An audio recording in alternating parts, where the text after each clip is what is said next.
the hottest SEO news, resources, insights from the last week. Let's go through the most popular from the latest SEO FOMO, your SEO FOMO too long didn't read. The first one is this very insightful video from Martin Split. It's a lightning talk going through the different type of rendering configurations with JavaScript. I highly recommend you to watch this, even if you're not into technical SEO, because it allows you to understand and acknowledge the different type of approaches that allow you to have an overview of how they work, the pros and cons, and have a better understanding about their impact into your SEO process. I'm actually very happy to see that it has been the most clicked so far this week. At this point, JavaScript optimization for crawlability and indexability should have been already solved, but somehow, because of the popularization of JavaScript frameworks that accelerate the web development process, hasn't helped necessarily towards this, but thankfully we have many more resources about them.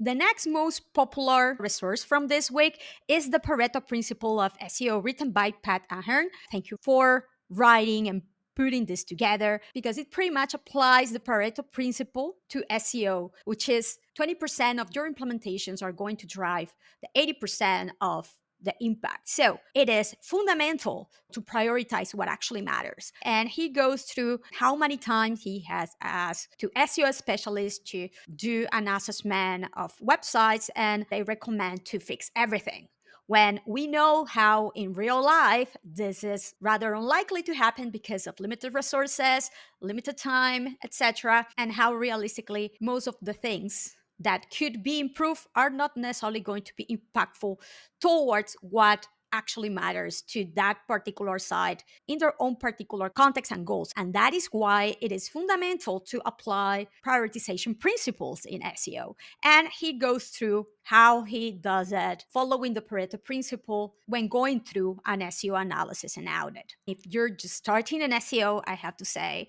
these are one of the most read resources, along with other type of guides that give you insights, criteria, and principles to prioritize your work. In fact, if you're subscribed to SEO FOMO, you have access to a resource that can highly help you to do this, which is the SEO recommendations prioritization templates in Google Sheets that is included as part of the SEO FOMO SEO auditing bundle, along with many other resources. And this will allow you to prioritize every single SEO recommendations based on impact and effort, and give you a very easy, straightforward way to calculate it. So there's another reason to subscribe to SEO FOMO. And before going to the next top resource this week, I want to thank SimilarWeb.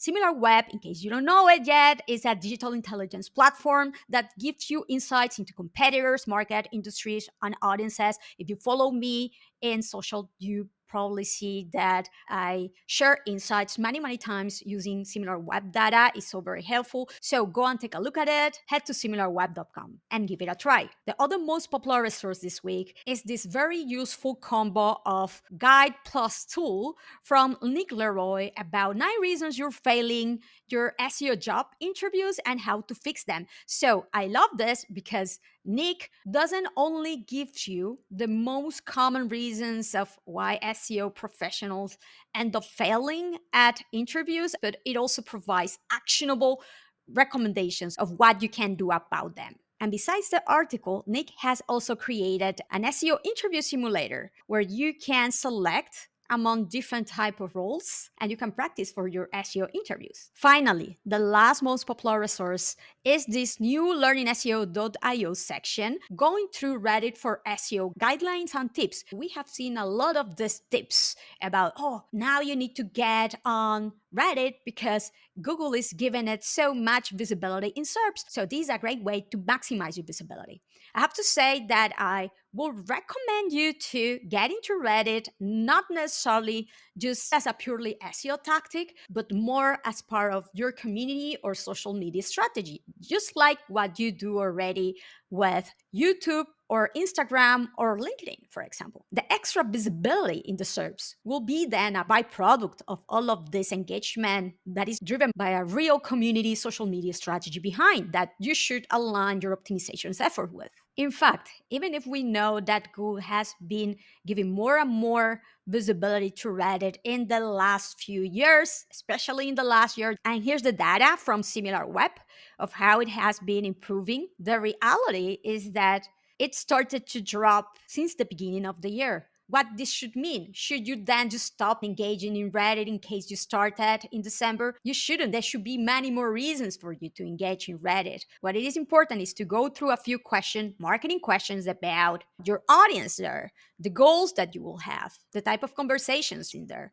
At the end of the day, this might be worthy or not, depending on your own context and beyond the fact that Google might or might not give more or less visibility to Reddit. I have put together this new section of learningseo.io with reliable resources to help you to do that in a good way, responsible way. And these have been this week's latest, hottest in SEO stories. If you want to learn more on real time, go and take a look at the SEOFOMO news, submit your latest resources, your latest news, your latest questions too, to get answers right away. You can also install the SEOFOMO news Chrome extensions to be alerted in real time anytime something happens and is submitted to the site. Also, if you haven't subscribed to the SEOFOMO newsletter, this is time to do it. Thank you again to our today's sponsor, SimilarWeb.